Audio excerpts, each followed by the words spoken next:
ఆంధ్రప్రదేశ్ రాష్ట్రంలో ఈ government schools ఏవైతే ఉంటాయో ఈ గవర్నమెంట్ స్కూల్కి వెళ్ళే ప్రతి ఒక్క విద్యార్థికి కూడా ఒక శుభవార్త అని చెప్పొచ్చు అనమాట.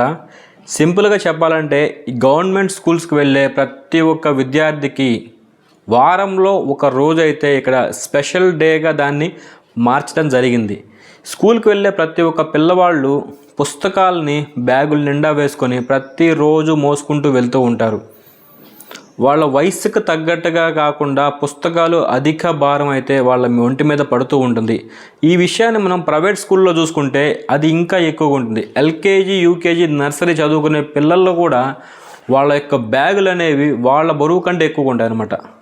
అంత బరువు ఉండే బ్యాగ్స్ని వాళ్ళు మోసుకుంటూ ఆ స్కూల్కి వెళ్ళాల్సిన పరిస్థితి అయితే వాళ్ళకి నెలకొంది. దాని వలన కూడా ఆరోగ్య సమస్యలు వచ్చే అవకాశం ఖచ్చితంగా ఉంటుంది. అయితే ఈ అంశాలన్నింటిని దృష్టిలో ఉంచుకొని ఏపీ ప్రభుత్వం విద్యాశాఖ మంత్రి నారా లోకేష్ గారు అయితే ఒక నిర్ణయం తీసుకోవడం జరిగింది.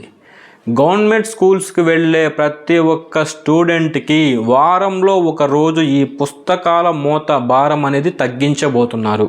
అయితే ఏ విధంగా? వారంలో ఒకరోజు నో బ్యాగ్ డే, అంటే బ్యాగు లేకుండానే స్కూల్కి వెళ్ళాలి. ఆ రోజు మీరు చదువుకోవాల్సిన అవసరం లేదు, పుస్తకాలు తీసుకెళ్లాల్సిన అవసరం లేదు, రాయాల్సిన అవసరం లేదు, హోంవర్క్స్ ఉండవు, పాఠాలు చెప్పాల్సిన అవసరం లేదు, పాఠాలు వినాల్సిన అవసరం లేదు స్టూడెంట్స్కి. అయితే కేవలం ఆ రోజు పిల్లల యొక్క మానసిక స్థితిని మెరుగుపరుచుకోవడానికి, మానసిక ఆనందం కోసం, అలాగే శారీరక బలం కోసం కొన్ని ఆటల పోటీలను ఆ రోజు స్కూల్లో నిర్వహించడం జరుగుతుంది. క్విజ్ పోటీలు ఉంటాయి, సింపుల్గా చెప్పాలంటే వ్యాసరచన పోటీలు ఉంటాయి, చిన్న ఆటలు ఆడించే అవకాశాలు ఉంటాయి ఆ రోజు మాత్రం. అయితే ఇక్కడ ఏ రోజు?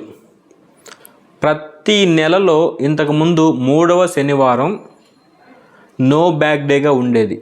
అయితే ఇప్పుడు అలా కాకుండా ప్రతి శనివారం, ఇంతకుముందు నెలలో 3వ శనివారం అనమాట నో బ్యాగ్ డేగా ఉండేది.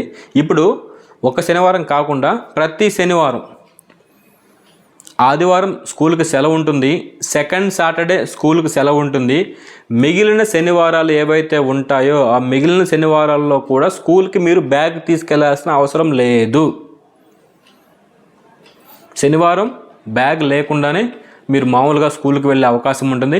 అయితే ఆ రోజు మీకు పాఠాలకు బదులుగా ఆటలు ఆడిపించడం జరుగుతుంది, క్విజ్ పోటీస్ పెట్టడం జరుగుతుంది, ఈ వ్యాసరచన పోటీలు పెట్టడం జరుగుతుంది. అలాగే పిల్లల యొక్క మానసిక స్థితిని పెంచే ప్రోగ్రామ్స్ ఉంటాయి, పిల్లల్లో శారీరక బలాన్ని పెంచే ఆటలు ఆడించడం జరుగుతుంది. ఇవన్నీ కూడా గవర్నమెంట్ స్కూల్లో ప్రతి శనివారం జరిగేలాగా విద్యాశాఖ మంత్రి నారా లోకేష్ గారు అయితే ఒక ప్రతిపాదన తీసుకురావడం జరిగింది. అదే ప్రతిపాదనని వచ్చే సంవత్సరం నుంచి అయితే మనకి అమలు చేయబోతున్నారు.